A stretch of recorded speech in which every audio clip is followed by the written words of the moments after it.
Should the Ravens-Niners winner be the Super Bowl favorite? This is one of them ones. For sure. How could they not be? Who else is going to be the favorite if not the winner of this game? It's got to be the Ravens or the Niners. They're the two best teams in the league. We're at the point in the season where everybody's put their stuff on tape now. Yeah. For the most part, we know who you are. We know what your struggles are. We know what your deficiencies are. It ain't really that time in the season. It's not really that time of the year to be making big-time adjustments. You're going to put whatever you got left out there and head to the postseason, and then it's going to get real. That's where we are right now. But at this point in the season, these the two dogs. This is the best team in the AFC. They got a bunch of great wins. This is the best team in the NFC. They got a bunch of great wins. Been beating teams down left and right, good teams, bad teams. Everybody can get it. How can you not say that the Super Bowl favorite is not going to come out of this game? Who? Yeah. Who? I'm Al. Who is it? Who? Who? Who? I'm with you. Who? I'm with Joy. I mean, the winner of this one, this is the two best teams in football with the two best records. You just showed the most physical teams, the two most physical teams in football. It's going to be a football game. And not only that, the winner of this football game, they should just be telling themselves, let the playoffs get here like tomorrow. Yeah. Because we done beat a bunch of good teams. We ready to go. We playing at a very, very high level. Let's go play. But the winner of this one, absolutely.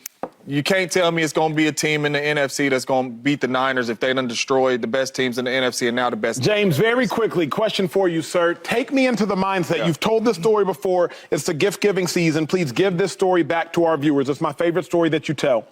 You are on a 6-0 Packers team. You're playing a 6-0 Broncos team. Both teams are dogs. You're turning on the tape. What year is it so I can make sure I get the names right? What was it? 2013, maybe? So you're turning on the tape. 15, beautiful. You're turning on the tape. You're seeing Peyton Manning. You're seeing Demaryius Thomas, RIP. You're seeing Julius Thomas. You're seeing, I believe, Emmanuel Sanders. So they got some dogs. Yeah, then on the flip side, you're seeing T.J. Ward. You're seeing, I believe, Bradley Roby. You're seeing Aqib Talib. Chris Harris. You're seeing Chris Harris. Marcus Ware. You're seeing dogs, too. Von Miller. Yeah. Take me into the mindset of the Niners, who's turning on the tape and they're seeing Roquan Smith. Yeah. They're seeing Kyle Hamilton. They're seeing Marcus Williams. Or take me into the mindset of the Ravens. You turn on the tape, you're seeing Dre Greenlaw. Yeah. You're seeing Fred Warner. You're seeing Charvarius Ward. What is the mindset when you're turning on the tape and you're like, they got dogs too? Yeah. Well, the mindset going into the game is you always want to say they ain't got dogs like we got dogs, right? So going into the football game, you know, Shady touched on it earlier too. The Ravens always play physical football. You know what I mean? The Niners always play physical football. So that we ain't surprised. This is the type game that we want. These is the type teams we want to run into. You know, so that ain't going to be no surprise to them. Once they get on that football field, then that's when all the questions got to get answered. That team that you talking about, that Denver Broncos team, I shared a story, but we wasn't physical like them. This here's a little different. These is two of the teams that we play football a certain way and been playing football a certain way under these head coaches since they've been here. You know what I'm saying? And that's physical. We're going to run this football down at you. We're going to play action pass, and we are going to play defense. And that's what these two teams do. And they got star power on both sides of the ball. I mean, you just introduced the world to Kyle Hamilton. Yes, sir. I didn't know he was that good. I didn't know he was out there making plays like that. Real good. But it lets you know he is because it's the number one defense in football. But this is star power on star power, and this is going to be whoever breaks one of them person's will first is going to get this W done. Yeah, I would say yes, the winner of this game. And just look at the Niners and the Ravens. They are similar. I think the only difference is, because if you look at, like, the coaching, both coaches are really, really good, right? Defenses are really, really good. Offense is really, really good. The difference is that the Niners' offense is that much better. And then whoever wins this game, I truly believe that they'll be the Super Bowl favorite. Yeah. Because they've now shown you they can beat the best of the best of the best. That's what it is for you. If you can beat the Ravens, you got to be the favorite. If the Ravens can beat the Niners, they got to be the favorite. No more, no less. Really quick, because you guys keep saying that the Niners' offense is just that much better. Like, the gap is like this. That's what y'all keep saying. Why?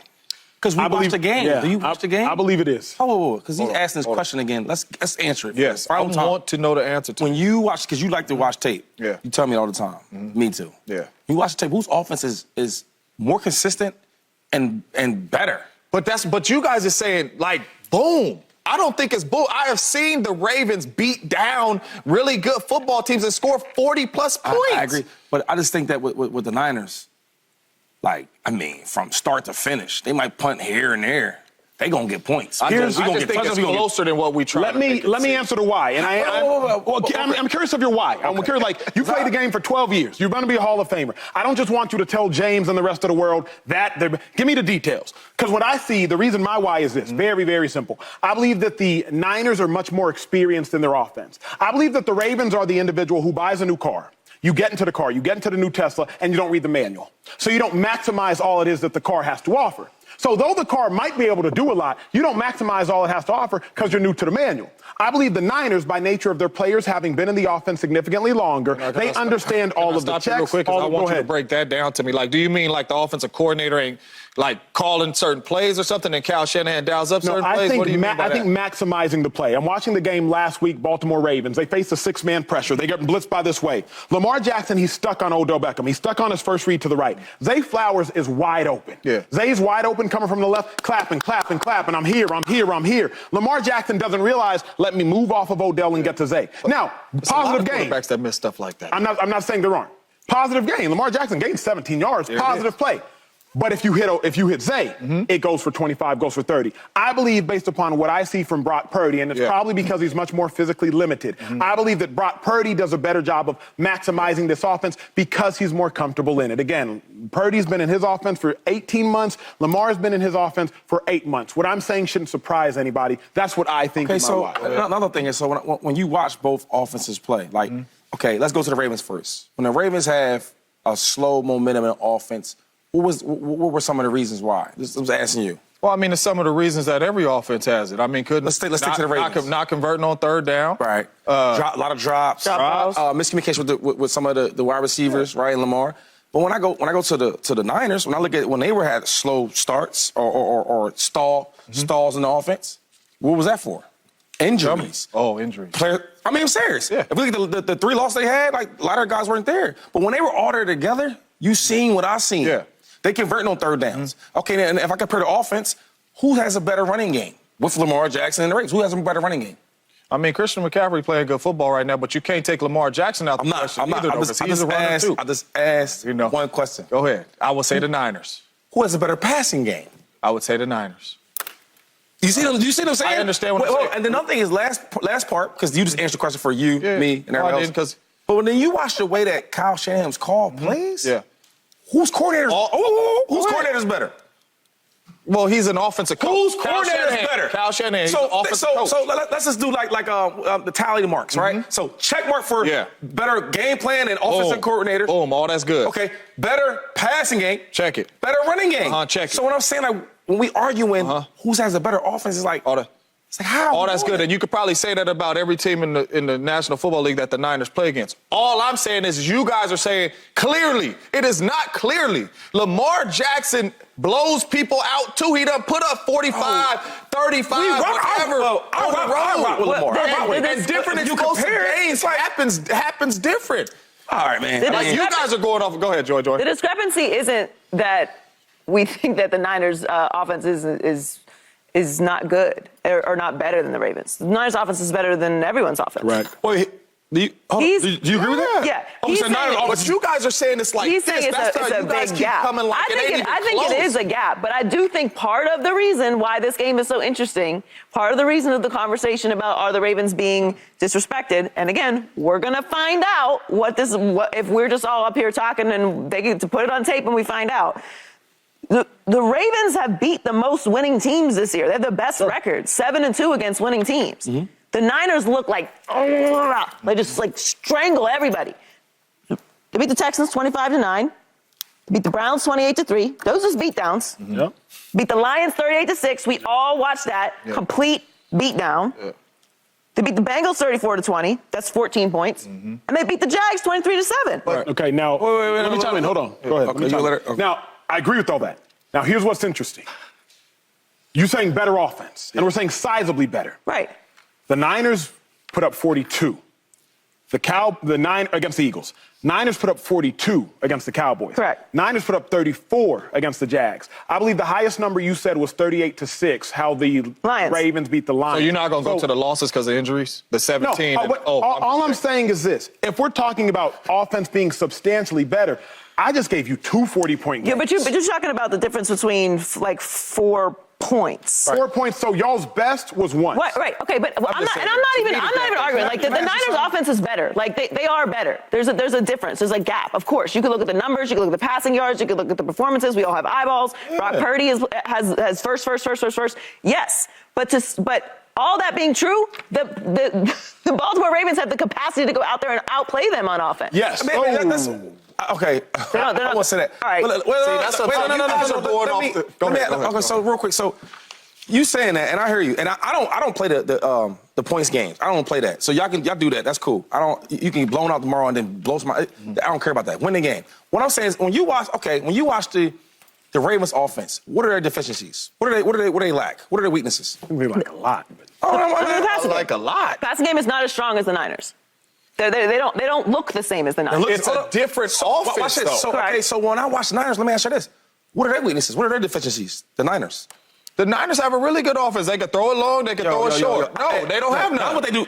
So when you ask me, if one team don't have no deficiencies on offense and the other one you can name so many, how is it not a nice sizable advantage? Because you're making it seem like you talking about the Jacksonville Jaguars offense or something. Lamar Jackson has beat down people and scored 40 and 30 and 20 or whatever. So I'm just saying the gap is not as far as you guys may think. Just because all these pretty design plays, it is a gap. I agree with you, Shady, but you keep saying Lamar Jackson, like, it has nothing to do with Lamar Jackson. I think he's a phenomenal player. It's one of my favorite. I know, I understand that. But when you watch the offense, it ain't just Brock Purdy. Here's a lot of them dudes. Here's what I would say. Because I, thankfully, have been in defensive meetings. Y'all have been in offensive meetings. So let me tell you why I would say it's a gap once and for all.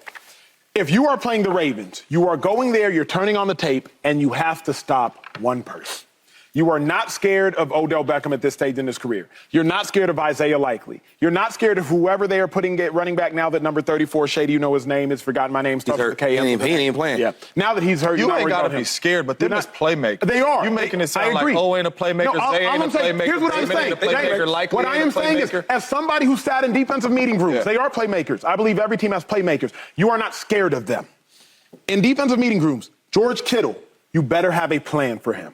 Christian McCaffrey, you better have a plan for him. Deebo Samuel, you better have a plan for him. Ayuk, you have a plan for him. So I'm saying, in any normal day, George Kittle's calling for a double team, CMC on third down's calling for a double team, Deebo Samuel's calling for a double team. You're not doubling Ravens players. I'm just saying this as somebody who sat in these defensive meetings. So it's the reason it's a sizable gap. Ravens, I'm worried about one person. Niners, I am worried about four. But see, what's crazy is because like, the one person you worry about is a big worry. Right? Because what he does, he makes everybody else around him better. That's why Lamar Jackson is 19-1 versus the NFC. Yes, sir. He's in his whole career, he lost one to, I don't even know who the team was. Eagles. But one. You know what it is. Was it John? I made that. But one team. Lamar. So, like, all this pretty stuff that you can dial up and all that is cool. I agree, the Niners' offense is better. But with that boy right there, number 8, and we've all seen what he does with that football in his hands, makes it hard on every defense. And yes, it might not be explosive and all that, but it's explosive in different ways with Lamar Jackson. It might not be explosive dumping a screen to Deebo. It might not be explosive dumping a screen to Kittle, but it's explosive in his own ways. I agree the Niners offense is better, but y'all just keep saying it's a big old gap like that, and this team is 11-3 too. We're not. We for Lamar. Lamar is a great player. With you. But you don't need I can't tell, Shady. I mean, because you talking to me as if, like, you're going to need more than Lamar. You are. If Lamar, let's say this. But they've been winning with more than if Lamar Jackson, let's say he don't even struggle. Let's say he don't play to up the what we think he should play. Let's say he has a good game. Not great, but it's a good game. If Brock Purdy just has a good game, they can win. Not can they win. They can win by a nice margin. If Lamar Jackson doesn't play good, they can get blown out by a lot. Do you see the number one defense in football? Is it? Let me. And that Niners, I'm telling you, that Niners offense is different. I know. I feel you, but what I'm saying, you gonna see. But what I'm saying is, you're talking like if they you only talking about one player. That one player we think is super special, Lamar Jackson. It's an offense. It's a whole thing. I'm just talking about the way the Niners run their offense and the way the Ravens run their offense is two totally different systems. We making it seem like the Ravens got bums. No. We didn't say that. No, y'all are making it seem like that because Deebo is scary. Y'all making it seem like the Niners group is better. Here's what I'm saying is, Debo's a first-team All-Pro. I feel you. Hold on. You're not because you hear me, but you're not listening. I'm hearing you. Debo's a first-team All-Pro. I hear you. McCaffrey's a first-team All-Pro. Kittle's a first-team All-Pro. The only first-team All-Pro is Lamar. So at a minimum, it's 3-1. Trent Williams a first-team All-Pro. Everybody pales in comparison. It's no slight. It's no slight. Everybody pales in comparison. Are you ready for some football? A Monday night party. How the song go? Yeah. It's about to go down. That's the old one. That's the old one. I don't know what's what. That's a man. It's going nostalgic down, one. man. Subscribe here to get the latest from Speak, and go watch a few segments from our other shows on FS1.